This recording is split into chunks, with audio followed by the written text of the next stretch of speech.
فرمایا حضور نے کہ اللہ تعالیٰ ارشاد فرمایا میری محبت واجب ہو گئی میرے لیے آپس میں محبت کرنے والوں کے لیے۔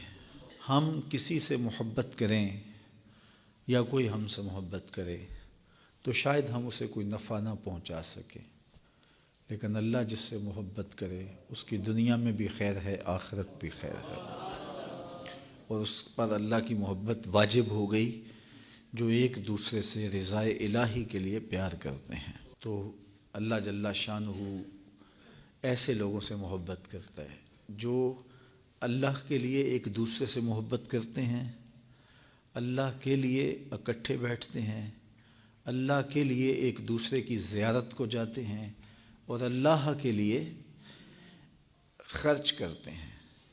تو اللہ تعالیٰ ارشاد فرماتا ہے وہ میرے لیے بیٹھتے ہیں، میرے لیے خرچ کرتے ہیں، میرے لیے ملاقات کرتے ہیں، میرے لیے ایک دوسرے سے محبت کرتے ہیں، میری محبت ان پر واجب ہو گئی، میں ان سے محبت کرتا ہوں، تم آپس میں میرے لیے جمع ہوئے ہو، میں تم سے پیار کرتا ہوں۔ حضرت ابو مالک اشعری کہتے ہیں میں حضور کے پاس بیٹھا ہوا تھا، یار کیا ناز ہے، میں حضور کے پاس بیٹھا ہوا تھا۔ وہ لوگ بات کرتے ہیں نا تو بڑے فخر سے کہتے ہیں، بظاہر بڑی بے نیازی سی ہوتی ہے، لیکن جو پیچھے موسیقی چل رہی ہوتی ہے وہ سمجھ میں آتی ہے۔ وہ میں ڈی سی کے پاس بیٹھا ہوا تھا، میں منسٹر کے پاس گیا تھا تو یہ بات ہوئی، تو سنانا تو مقصود یہ ہوتا ہے کہ میں وہاں بیٹھا تھا۔ تو وہ ناز کرتے ہیں، میاں یہ کوئی ناز کرنے والی بات ہے، ناز تو ابو مالک اشعری کا ہے۔ کہتے ہیں ایک دن میں حضور کے پاس بیٹھا ہوا تھا، اللہ اکبر، دیکھیے کیا ناز ہے، کیا فخر ہے، اللہ اکبر۔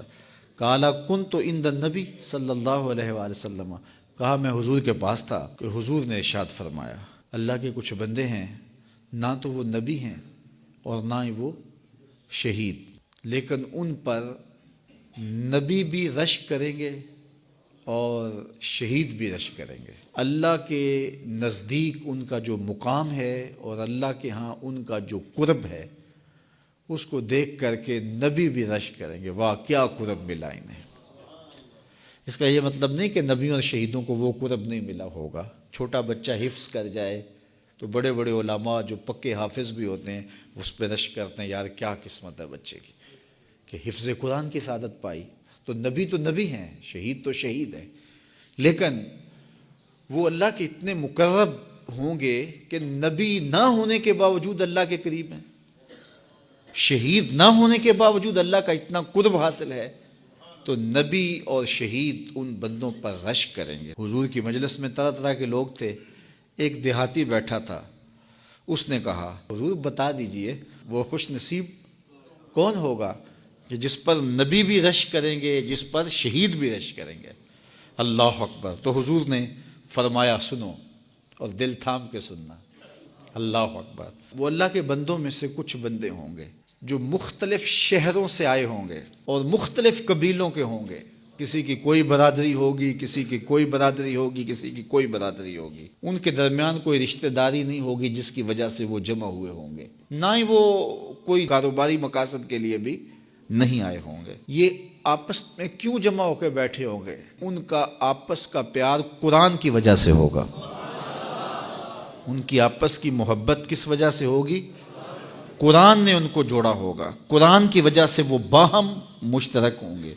ان کے شہر الگ ہوں گے، قبیلے الگ ہوں گے، برادریاں الگ ہوں گی، اور آپس میں رشتہ داریاں بھی نہیں ہوں گی، لیکن وہ جڑے بیٹھے ہوں گے کس وجہ سے؟